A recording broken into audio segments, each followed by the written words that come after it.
현장. 이웃 종교는 지금. 한 주간 종교계의 뜻깊은 현장들을 만나보는 시간이죠. 지난 금요일 한국의 대표 종교학자인 기리성 서강대 명예교수가 별세했습니다. 고 기리성 교수는 서울대 철학과를 졸업하고 미국 예일대 신학부 석사, 하버드대학교 종교학 박사를 거쳐 서강대 종교학과 교수를 지내며 한국 사회의 불교와 그리스도교의 대화를 시도했는데요. 대표 저서로 보살 예수나 길은 달라도 같은 산을 오른다와 같은 종교 다원주의를 주창하는 저서들을 남겼습니다. 1987년에는 기존 교회가 아닌 평신도들이 중심이 되는 새길교회를 설립하기도 했는데요. 오늘은 기리성 교수님의 제자인 심도학사연구원 정경일 선생님과 기리성 교수님이 걸어온 길을 돌아보겠습니다. 선생님 안녕하세요. 네, 안녕하세요. 오랜만입니다, PD님. 네, 반갑습니다. 네, 반갑습니다. 자, 한국의 대표 종교학자인 기리성 교수님이 지난 금요일 별세했습니다. 자, 먼저 어떤 분이신지 간단히 소개를 해주실까요? 고 기리성 선생님이 어떤 분이셨는지 한 문장으로 요약해 표현한다면 그리스도교 영성의 가장 깊은 곳으로 들어가셔서 이웃 종교의 영성과 만난 신앙인이요 구도자라고 할 수 있을 것 같아요. 이웃 종교를 탐구하시면서 그리스도교 신앙이 더 깊고 풍요로워지신 분이라고 할 수 있겠습니다. 네. 지적 탐구에 대해서 넓게 말한다면 철학, 종교와 신학을 횡단하시면서 사상을 형성하셨고, 좀 좁혀서 말하면 그리스도인으로서 불교 연구에 헌신하셨어요. 그리고 불교 외에도 힌두교, 유교도 섭렵하셨고, 한국 종교, 동화과, 원불교에도 특별한 관심을 갖고 탐구하셨고요. 종교다운 시대에 최적화된 사상가였다고 해도 좋겠습니다. 네. 우리 정경일 선생님과는 어떤 인연이 있으신가요? 인연이 깊죠. 기리성 선생님께서 생전에 당신의 열정을 다 바쳐서 헌신한 공동체가 3개 있어요. 하나는 서강대 종교학과, 또 하나는 평신도 공동체 새길교회, 그리고 심도학사예요. 저는 서강대에 있을 때는 이제 교수와 학생으로 만났고, 새길에서는 이제 원장과 간사, 그리고 이제 후대 원장으로 만났습니다. 그리고 새길에서는 서로 형제라고 부르니까 한 형제로 지냈다고 해도 좋을 것 같고요.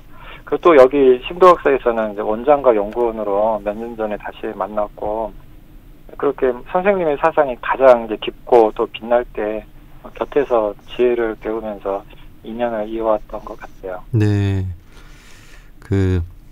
기리성 교수님께서 그동안 몸담았던 서강대학교, 그리고 새길교회, 그리고 심도학사까지 우리 정경일 선생님께서도 그곳에서 쭉 이렇게 함께 해오셨군요. 네, 그렇죠. 예. 고 기리성 교수님 하면 역시 가장 먼저 생각나는 것이 종교 간 대화입니다. 종교 간 대화의 문을 연 선구자이지 않았을까 싶은데요. 지금이야 종교 간 대화가 자연스러운 일이지만 과거 8, 90년대에는 이 비교 종교학이나 종교 간 대화가 낯선 일이었을 것 같은데 좀 어떻습니까? 그렇죠.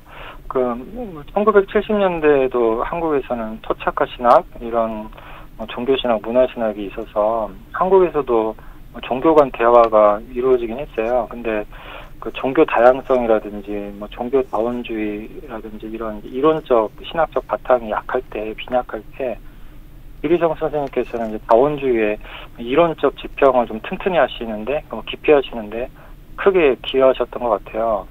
그리고 이웃 종교에 이제 구원이 있는가, 이웃 종교에도 진리가 있는가라고 하는 그리스도교 신학 내부의 담론을 형성하는 데서 그치지 않으시고, 실제로 이제 불교를 비롯한 이웃 종교를 깊이 들어가서 탐구하신 초종교적, 다종교적 사상가의 모습도 보여주셨던 것 같아요. 네. 우리가 지도는 영토가 아니다 이렇게 얘기하잖아요. 네. 그러니까 이웃 종교를 향해 이웃 종교에게로 가는 지도만을 이제 그려서 제시하신 게 아니라 직접 이웃 종교의 영토로 들어가서 이웃 종교의 진리를 배우고 대화하고 탐구하는 지적 영적 모험가이시기도 했던 것 같아요. 그리고 그것을 이제 가능하게 했던 것은 여러 종교 전통의 언어를 깊이 또 자유롭게 구사하실 수 있었다. 지적 영적 능력이 있으셨던 게 아닌가 그렇게 생각돼요. 네. 특히 기리성 교수님은 개신교 어떤 가정 환경에서 자라시면서 자신을 크리스찬이라고 소개를 하시고 그렇죠. 그러면서도 불교를 전문적으로 공부를 하셨단 말이죠. 이에 대한 종교계의 편견도 좀 많았을 것 같아요. 편견이 그렇게 많았는지는 잘 모르겠어요. 2007년이죠. 제가 정확히 기억하고 있는지 모르겠는데 2007년에 그 대한민국 학술원에 불교학 회원으로 선출되셨거든요. 네. 그때 사실 그리스도교 신학자들이든 뭐 불교학자들이든 모두 좀 놀랐던 것 같아요. 하지만 큰 논란은 없었어요. 그러니까 그 기리성 선생님은 이제 그리스도인이셨고 뭐 개신교인이긴 하셨지만 불교를 뭐 신교적 목적으로 뭐 포교적 목적으로 연구하신 게 아니라 엄밀하게 불교학, 뭐 종교학의 맥락에서 연구하셨거든요. 그래서 그런 뭐 지적 연구의 그 학문적 업적을 널리 학계에서 인정받으셔서 불교학 회원으로 그리스도인으로서 불교학 회원으로 선출되셨을 때 그렇게 큰 논란이 없었던 것 같아요. 그리고 그러니까 뭐 기리성 선생님의 이제 불교 연구는 말 그대로 이제 불교학적 연구, 종교학적 연구가 있고 또 그리스도교와 불교의 대화 맥락 연구에 두 가지가 좀 있거든요. 네.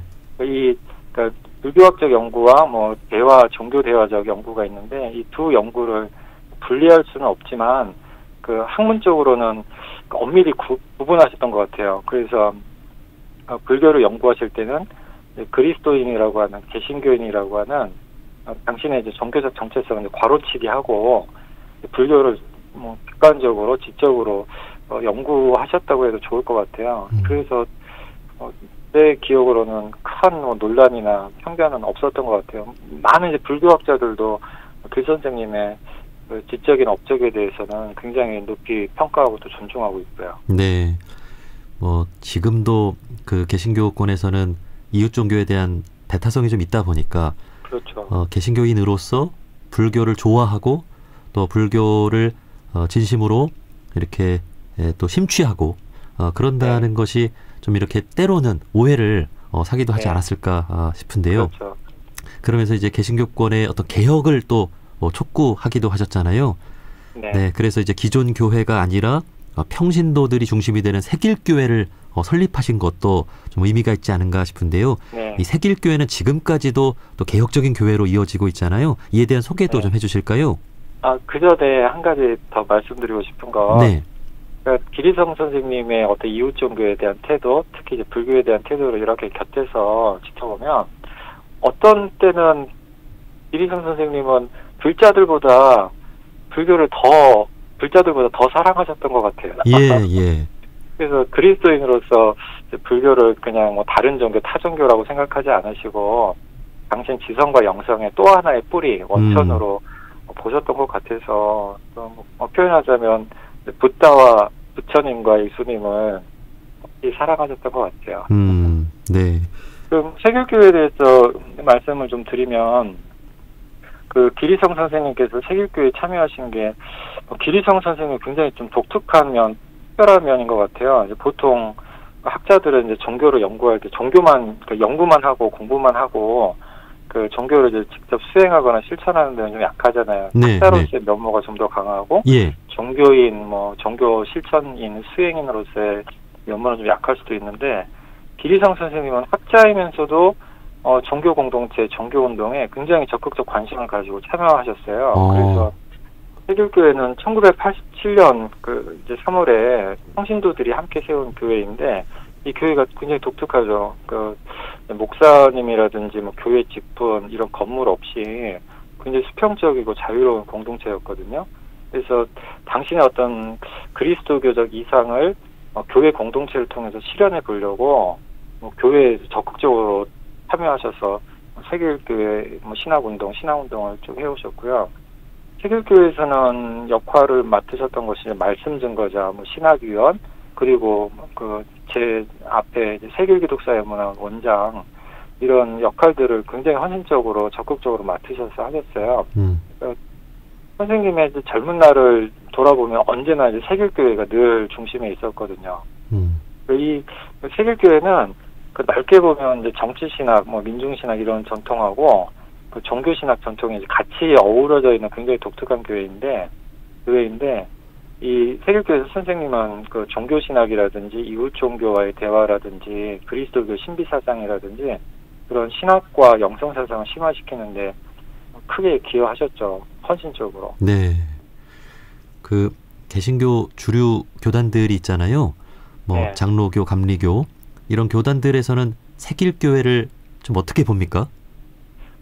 아무래도 초교파 교회다 보니까 특정 교단에 소속하지 않고 또 그 제일 그 특별히 다른 점이 목사님이라든지 이런 교회 직분 제도 없이 다 우리 서로 한 형제 한 자매거든요. 그래서 네. 형제님 자매님 이렇게 부르는 거예요. 그래서 그 교회 전통의 어떤 교리적이고 제도적인 면이 없고 또 굉장히 평등하고 수평적이다 보니까 좀 불편하게 여기시는 기독교회 분들도 좀 계셨던 것 같긴 해요. 그래도 저희 교회에 오신 분들이 대부분 제도교회 교단에서 뭐 적극적으로 신앙생활 하시던 분들이 많이 오시니까 여러 교회 전통의 언어들도 좀 깊이 좀 이해하고 있고 또 아무리 저 특별한 대안적 교회라고 해도 한 그리스도교 공동체 안의 일원이기 때문에 다른 교회 전통이나 뭐 다른 교단 전통에 뭐 특별히 뭐 반감을 가지거나 이러지는 않았던 것 같아요. 그래서 네. 저희 그 세길교회는 그 제도교회 제도교단 목사님들이나 신학자들도 많이 오셔가지고 직접 설교도 하시고 또 저희와 뭐 세미나도 같이 하시고 그 넓게 폭넓게 함께 연대하면서 교제해 왔던 것 같아요. 네. 어쩌면 오늘날의 종교적인 현실을 내다 보셨을까요?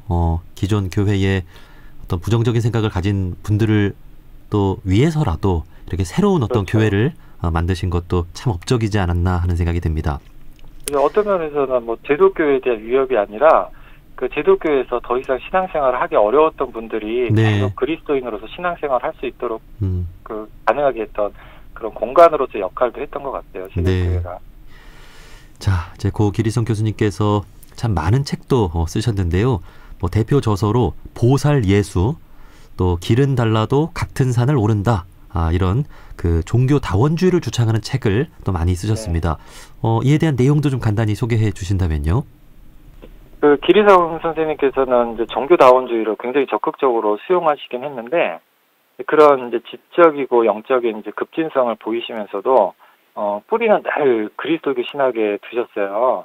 그래서 당신의 신학을 그냥 종교다원주의 신학이다 이렇게 표현하지 않으시고 종교다원적 그리스도교 신학이라고 말씀하시곤 했거든요. 예. 여기서 이제 종교다원적이라고 하는 게 뭐 일종의 형용사라면 그리스도교 신학은 이제 명사에 해당한다. 그러니까 기리성 선생님의 신학적, 영적 뿌리라고 할 수가 있겠죠. 그런 맥락에서 그 보살 예수나 길은 달라도 같은 산을 오른다와 같은 책들을 이해하시는 게 좋을 텐데 보살 예수는 불교와 그리스도교의 창조적 만남과 상호 번역을 기대하면서 쓰신 책이에요. 근데 이 책이 2000년대 초반에 세길교회에서 그 10주 동안 매주 일요일 아침에 하셨던 강의를 모아서 펴내신 책이거든요. 예. 이때 교회 안팎으로 큰 반향이 있어서 그 일요일 아침인데도 이른 아침인데도 많을 때는 한 250여 명이 강당을 가득 채우고 기리성 선생님 강의를 듣고 또 토론했던 기억이 있어요. 예. 이 보살 예수의 핵심적 아이디어라고 한다면 아시아인에게 예수님의 이미지는 보살에 가깝다. 그러니까 예수님의 이야기를 처음 들으면 보살 같은 분이군요. 이렇게 아시아인은 동양인들은 생각한다는 거예요. 네. 그 아이디어에서 출발을 해서 어떻게 보면은 이제 불교적 관점에서 그리스도교를 예수를 재해석하신 작업이라고 할 수 있을 것 같아요. 그리고 길은 달라도 같은 산을 오른다 책은 인간이 경험하는 이제 궁극적 실제, 믿고 경험하고 신앙하는 궁극적 실제는 하나 산 꼭대기 정상이 하나인 것처럼 하나이고 그 실제, 그러니까 산 정상에 도달하는 종교의 길은 여럿이다라고 하는 은유거든요. 그러니까 이 책을 통해서 당신의 이제 깊은 하나님 신앙과 종교다원성의 현실을 연결하고 화해시키는 어떤 종교신학적 작업이었다고 해도 좋을 것 같아요. 네, 이런 책들은 그리스도교인들뿐만이 아니라 불자분들도 많이 읽었을 것 같아요. 그렇죠. 예. 자, 그리고 이제 평생의 연구 끝에 최후 저서로 영적 휴머니즘 이란 책을 쓰신 것으로 알고 있습니다. 900여 쪽에 달한다고 들었는데요. 일평생 걸어온 길을 이 책에 담아내지 않았을까 싶은데 여기 꼭 하고 싶은 말씀이 담겨 있겠죠? 그렇죠. 선생님이 굉장히 많은 책을 내셨고 이번에 장례식 하면서 저희 도서관에서 선생님이 생전에 쓰신 책들을 다 전시를 했거든요. 네. 그중에 그 책을 이렇게 이제 물끄러미 바라보면서 수많은 이전의 책들을 영적 휴머니즘으로 통합하고 최종적으로 정리하려고 하셨던 게 아닌가 생각이 들었어요. 그러니까 영적 휴머니즘은 선생님이 이제 마지막 지적인 저작이면서 또 평생의 지적이고 영적인 탐구를 종합한 역작이라고 할 수 있을 것 같아요. 네. 영적 휴머니즘은 굉장히 좀 변증법적인 것 같아요. 제가 이해하기로는.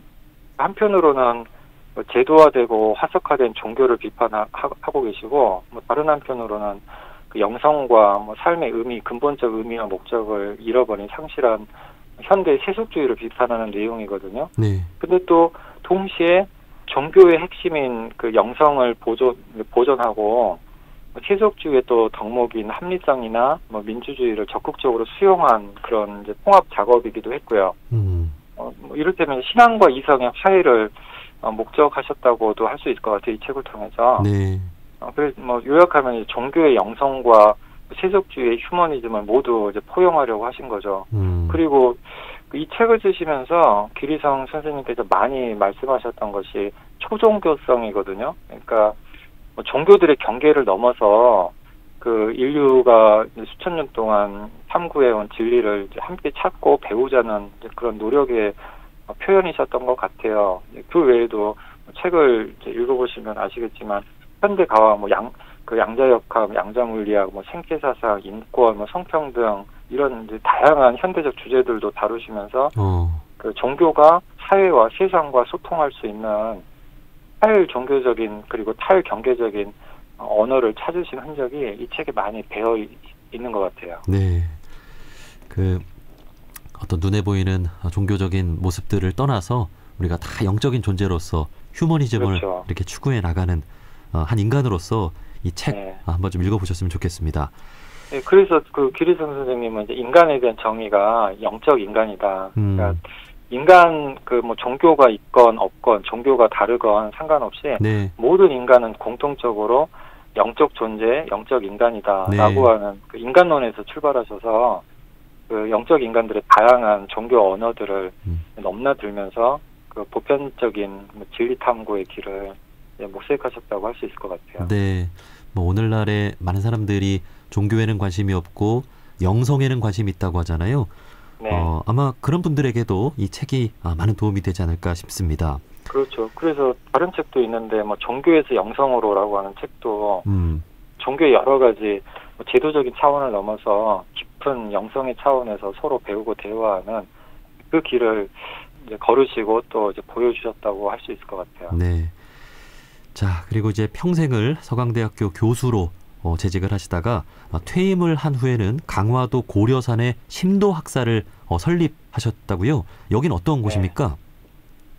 기리성 선생님은 서강대학교 종교학과를 조기 명예 은퇴하셨어요. 예. 그래서 한 5년 정도 일찍 빨리 은퇴하셔서 심도학사를 세우셨는데 이제 그 목적은 당신이 이제 남은 생애 동안에 평생 당신이 탐구 같은 이제 종교적 이상을 좀 현실화, 구체화하고 싶은 열망이 크셨기 때문에 이제 조기 명예 은퇴를 하셨거든요. 그리고 이 강화도에 심도학사를 창립하시면서 별칭으로 공부와 명상의 집이라고 하셨거든요. 예.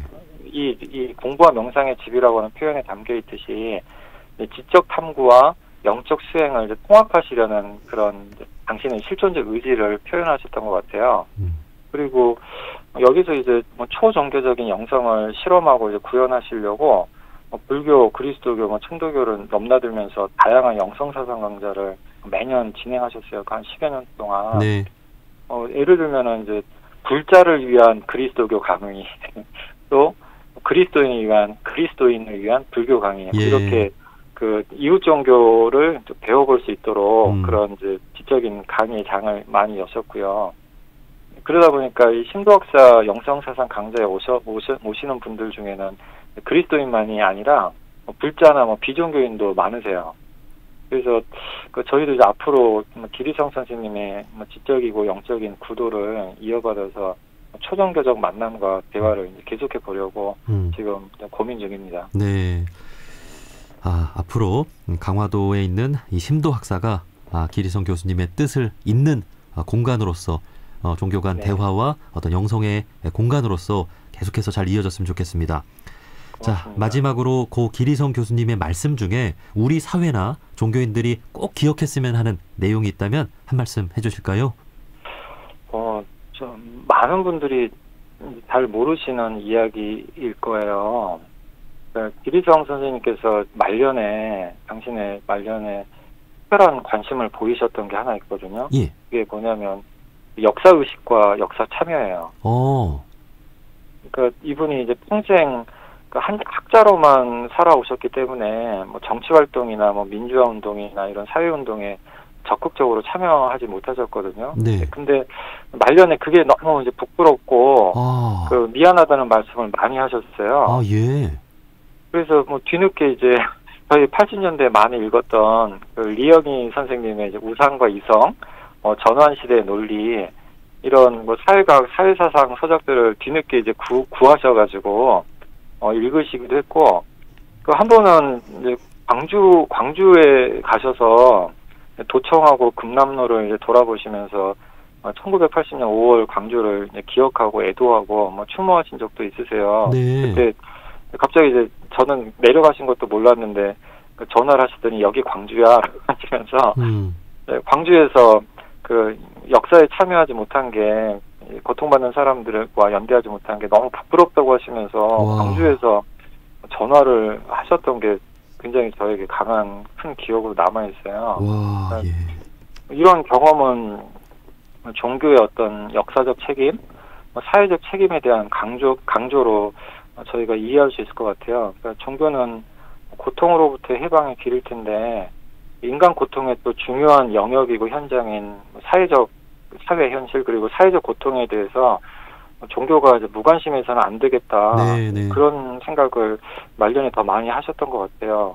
그래서 기리성 선생님 종교 간 대화라든지 종교 간 배움이라든지 그런 것도 크게 강조하시면서 기여하셨지만 가까이서 선생님을 계속 지켜보고 또 곁에 있으면서 느낀 건 종교 간 대화와 함께 종교의 사회 참여 이 두 가지 실천의 필요성과 중요성을 종교인들에게 알려주시고 떠나신 것 같아요. 네. 정말 이 마지막 말씀은 정말 소름이 끼칠 정도로 감동적입니다. 예. 한평생 종교인이자 또 교수로서 지성인으로서 이렇게 많은 학생들을 가르치시고 영성 함양에 많은 도움을 주셨지만 우리 사회의 어떤 변혁, 어떤 우리 사회를 좋게 만드는 사회 참여에는 조금 부족했다라고 하는 그런 데서 부끄러움을 이렇게 선생님한테 고백하셨다는 것이 정말 우리 모든 사람들이 이렇게 새겨야 할 그런 말씀이지 않을까 하는 생각을 해보게 됩니다. 예. 자, 여기까지 말씀 듣도록 하겠습니다. 앞으로 고 기리성 교수님의 뜻을 많은 우리 종교인들이 이어갈 수 있도록 노력했으면 좋겠습니다. 자, 심도학사 연구원이신 정경일 선생님이었습니다. 선생님, 오늘 말씀 고맙습니다. 고맙습니다.